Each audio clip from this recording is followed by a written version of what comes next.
Pour que tout le monde comprenne les schémas électriques, il existe des symboles normalisés, associés à chaque dipôle. Ceux-ci peuvent être représentés horizontaux ou verticaux, mais jamais inclinés. Un générateur sera représenté comme ceci, un cercle avec un G majuscule à l'intérieur. Si on le met verticalement, le G doit rester dans le sens de lecture. Si le générateur a une borne plus et une borne moins, il faut l'indiquer sur le symbole.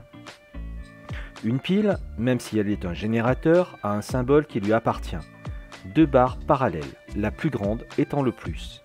Il existe 4 positions possibles. Attention de ne pas trop éloigner les deux barres et de bien marquer la différence de taille entre les barres.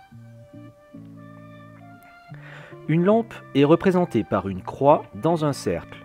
Attention, la croix doit toucher le cercle et elle est inclinée comme un signe multiplié. Une diode est représentée par un triangle traversé par une barre. Une barre perpendiculaire est tracée à la pointe. Attention, la barre doit toucher la pointe et faire la même hauteur que le triangle. Une DEL est une diode qui peut éclairer dans un sens de branchement. On rajoute juste 2 petites flèches perpendiculaires à un côté du triangle. Ces flèches sont toujours tracées, que la DEL éclaire ou pas. Un interrupteur est tracé comme ceci. La barre part toujours du centre d'un cercle. Quand il est fermé, l'autre extrémité appuie sur le dessus de l'autre cercle. La barre ne doit pas dépasser et être bien en contact avec ce cercle. Quand il est ouvert, on veille à ne pas faire la barre trop longue non plus.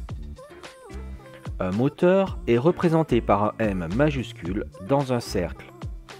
Les fils sont représentés par de simples traits, obligatoirement verticaux ou horizontaux. Un résistor est représenté par un rectangle. Un fusible est représenté par un rectangle traversé par un trait.